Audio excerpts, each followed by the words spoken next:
Hello guys, welcome to back my channel. आज आपण बनवत आहे खारा मासा। खारा मासा म्हणजे काय हे बघा, ही सुरमई आहे, ती सुकवलेली आहे मस्तपैकी सुकी मच्छी, त्याला आमच्याकडे खारा मासा असं बोलतात। हा त्याच्यामध्ये एक बांगडा आहे, हे पनवेल मार्केटमधून माझ्या भावाने माझ्यासाठी आणलेलं आहे। हे बघा, हे असं पॅक बंद करून फ्रीजमध्ये ठेवलं तर खूप वर्षभर 6 महिने असं छान असं टिकतं हे, म्हणून हे पॅक असं बंद करून मी फ्रीजमध्ये ठेवते आणि जेव्हा मला वापरायचे तेव्हा यातले मी तुकडे घेऊन यूज करते।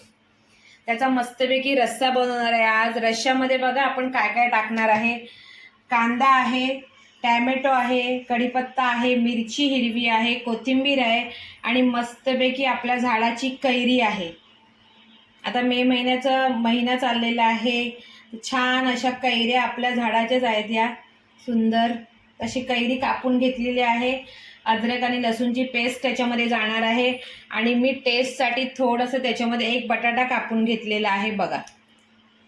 तर हे आपण खाऱ्या माशामध्ये टाकणार आहे। तर चला आपण आता सुरुवात करू खारा मासा बनवायला।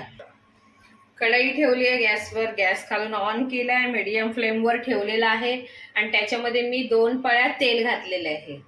तुम्हाला तेल जेवढं पाहिजे तेवढं तुम्ही घालू शकता। मी 2 पळ्या तेल घातलंय। आता सर्वप्रथम आपण त्याच्यामध्ये थोडं जिरा आणि राई टाकून घेऊया।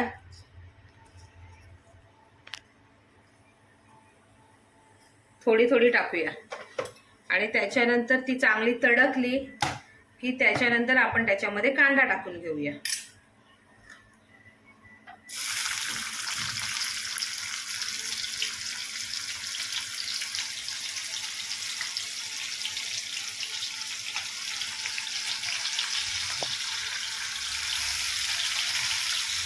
कांदा मस्तपैकी गोल्डन असा परतून घ्यायचा आहे।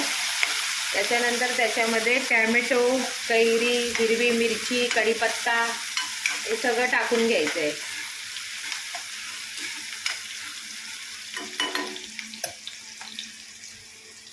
त्याच्यामध्ये कढीपत्ता टाकूया।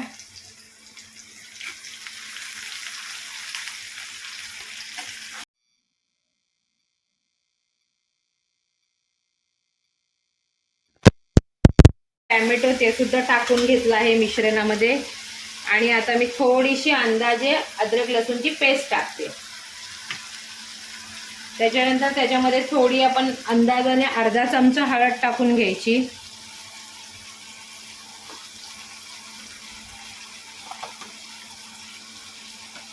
आणि थोडंसं मीठ टाकूया।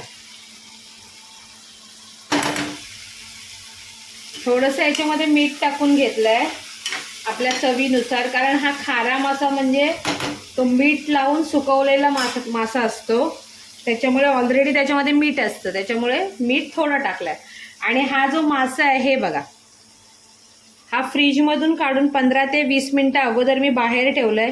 थोडं गरम पाणी कोमट असं करून घेतलं होतं, त्याच्यामध्ये हा मासा ठेवलाय 15 मिनिटं अगोदर, म्हणजे हा मासा एकदम सॉफ्ट होतो। कारण आपण फ्रीजमध्ये ठेवतो त्याच्यामुळे तो टणक झालेला असतो, जरा सॉफ्ट होतो, म्हणून हा मासा बघा असा मी स्वच्छ पाण्यामध्ये असं ठेवलेला आहे। आता साफ करून धुवून आपण याच्यामध्ये नंतर टाकायचं आहे। आता आपण हळद आणि मीठ टाकलेलं आहे। आता धना जिरा पावडर टाकते मी 1 चमचा। त्याच्यानंतर गरम मसाला पावडर टाकते अर्धा चमचा। तुम्हाला जसं चवीनुसार पाहिजे असेल जास्त तर तुम्ही टाकू शकता। आणि मालवणी मसाला आहे माझ्याकडे, तो मी टाकते 1.5 चमचा।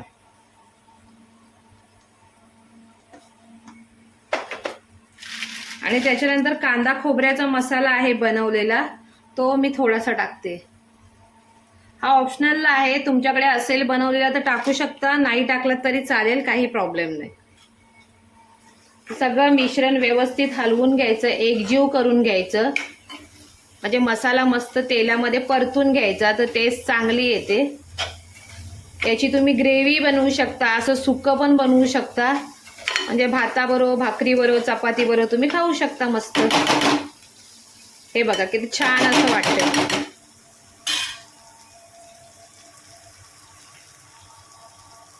त्याच्यानंतर मी चिरलेला बटाटा टाकून घेते।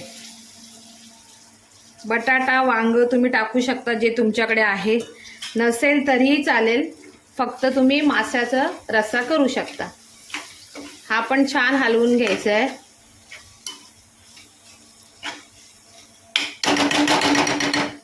तुम्ही आणि त्याच्यानंतर तुम्ही हा जो माशाचे तुकडे आहेत आपण बघा स्वच्छ असे धुवून घेतलेले आहेत, हे तुकडे आपण टाकायचे आहेत, त्याच्यावर सोडायचे आहेत। पण माशाचे तुकडे जेव्हा आपण टाकतोय, सुरमईचा मासा आहे, त्याच्यानंतर जास्त चमच्यानी मसाला हलवायचा नाही, नाहीतर माशाचे तुकडे फुटले जातात। त्याच्यामुळे तुम्ही एक वेळ असं हलवा, थोडंसं पाणी टाकून ठेवा आणि झाकण करून बंद करायचं। एक 20 ते 25 मिनिटांमध्ये हा रस्सा मस्त असा शिजतो। हे बघताय तुम्ही आता सारण किती सुंदर झालेलं आहे। आता त्याच्यामध्ये मी थोडंसं पाणी टाकून देते। तुम्हाला जेवढं क्वांटिटी पाहिजे रस्स्याची तेवढं तुम्ही पाणी टाकू शकता।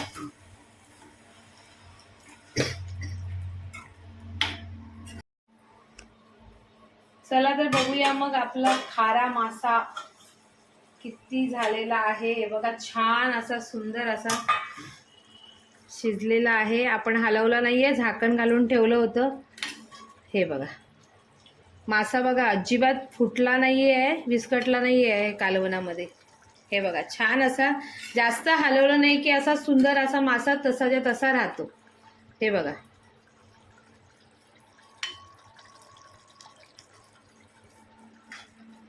बटाटा पण आपला शिजलेला आहे थोडाफार। अजून एक आपण 5 मिनिटं शिजत ठेवूया। खाऱ्या मासा एक साईडला आपला तयार होतोय, तोपर्यंत मी मस्तपैकी तांदळाची अशी भाकरी करून घेते। हे बघा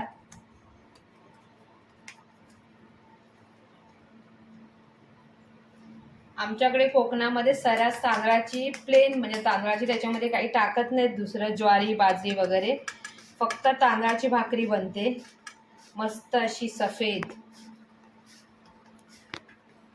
ती माशांबरोबर, चिकन बरोबर, चिकन सुक्का, सुकी मच्छी त्याच्याबरोबर सर्रास कंपल्सरी तांदळाची भाकरी आमच्याकडे बनवतातच।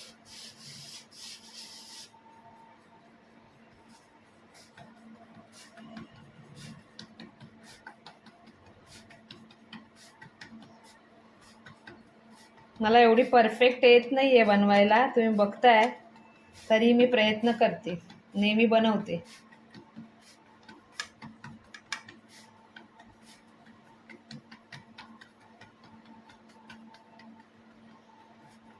छान अशी आपली तयार झालेली आहे तांदळाची भाकरी। आणि इकडे आपण एक तवा ठेवलेला आहे। आता आपण तव्यावर तांदळाची भाकरी टाकतोय।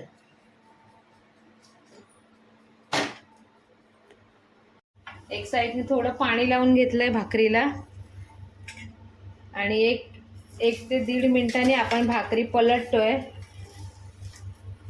एक साईडने भाकरी आपली छान अशी झालेली आहे। हे बघा दुसऱ्या साईडने आपण आता शेकून घ्यायची चांगली। हे बघा भाकरी आपली तांदळाची मस्त अशी पांढरी शुभ्र तयार झालेली आहे। छान अशी फक्त तांदळाचीच भाकरी, याच्यामध्ये काही मिक्स नाही आहे, त्याच्यामुळे ती एवढी सफेद दिसते। भाकरी आपली छान अशी तयार झालेली आहे। दुसऱ्या पण भाकऱ्या आपण अशाच करून घेऊया। हे बघा छान असं आपलं मच्छीचा रस्सा झालेला आहे, सुक्या मच्छीचा, आणि भाकऱ्या पण आपल्या तयार आहेत। ह्या बघा छान अशी मऊ भाकरी अशी होते। हे बघा तांदळाची भाकरी एकदम सुंदर अशी मऊ होते। आणि आता आपण रस्सा घेऊया आणि खायला बसूया जेवायला।